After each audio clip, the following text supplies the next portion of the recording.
Assalamualaikum warahmatullahi wabarakatuh teman-teman. Kembali lagi dengan saya Risdayani dari Prodi Komunikasi dan Penyiaran Islam atau disebut dengan KPI. Saya dari Universitas Islam Bunga Bangsa Cirebon atau biasa disebut UI BBC. Apa kabar teman-teman? Mudah-mudahan sehat selalu ya, amin. Nah, pada video kali ini kita akan sama-sama belajar tentang eksplorasi jurnalistik. Nah, kebetulan materi yang diberikan oleh dosen pengampu mata kuliah ini itu tentang pedoman penulisan. Oh iya teman-teman, sebelum itu jangan lupa like, comment, subscribe, dan share ya teman-teman.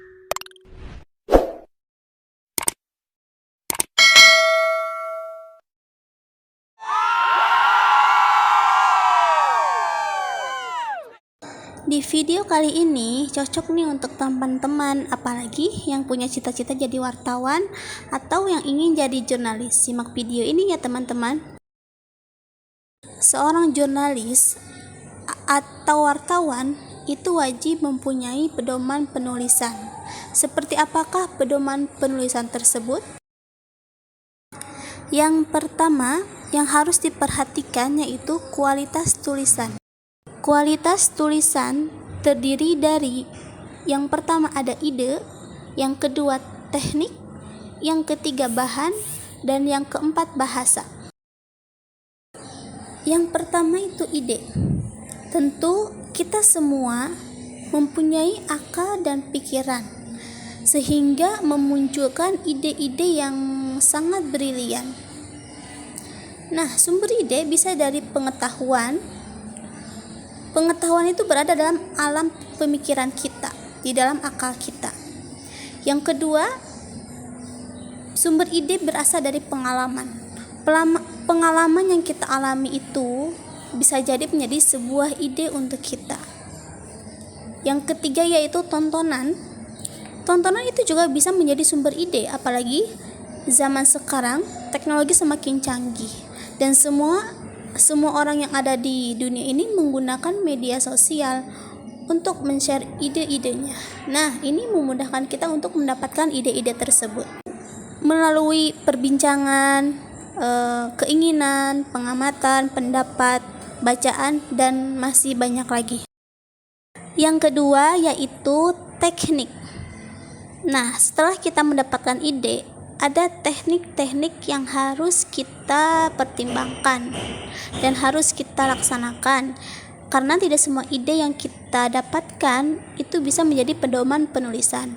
Yang pertama itu orisinal, yang kedua tentunya harus unik, dan yang ketiga harus punya pengaruh, baik itu pengaruh bagi dirinya atau semua masyarakat. Yang keempat yaitu punya manfaat yang sangat besar.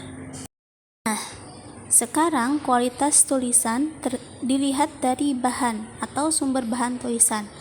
Yang pertama dengan melakukan penelitian. Penelitian bisa berbentuk angket atau polling atau pengamatan.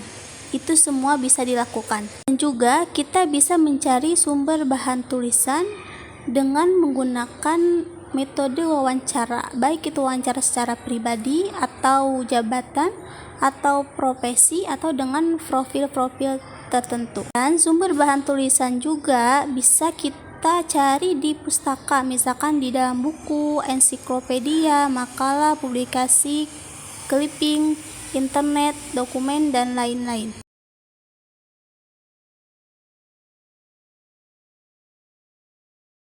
Sekarang apa sih syarat-syarat tulisan itu bisa berkualitas? Yang pertama yaitu harus informatif, kedua faktual atau secara fakta, yang ketiga akurat berarti benar, yang keempat konkret, yang kelima jelas, yang keenam sederhana, dan yang ketujuh singkat.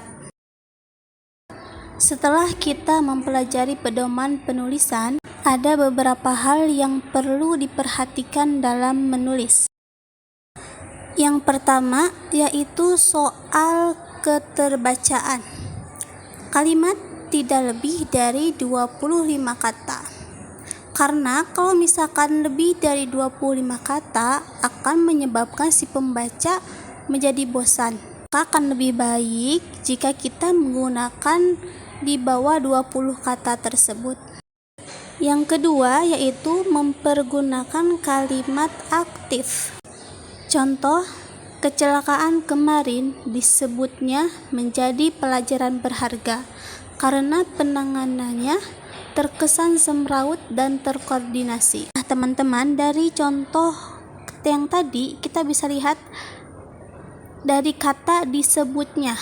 Nah, disebutnya tersebut itu merupakan kalimat yang pasif. Maka yang benar bagaimana? Gimana ya yang benarnya? Jadi, yang benar itu seperti ini, teman-teman. Ia menyebut kecelakaan yang baru, lalu menjadi pelajaran berharga karena titik. Nah, dari kata disebutnya menjadi ia menyebutnya. Seperti itu, teman-teman. Hal yang harus diperhatikan selanjutnya yaitu tidak memakai dua kata yang sama dalam satu kalimat. Contoh, penyumbang kerugian. Selain adanya selisih harga jual dan beli listrik, juga terjadi karena terjadinya kehilangan energi. Di dalam contoh yang tadi ada dua kata terjadi dan terjadinya.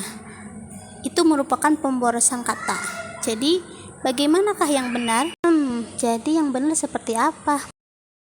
Jadi, penulisan yang benar seperti penyumbang kerugian. Selain selisih harga jual dan beli listrik, juga karena terjadinya kehilangan energi. Nah, jadi seperti itu, teman-teman. Penggunaan kata terjadi hanya satu kali saja dalam satu kalimat.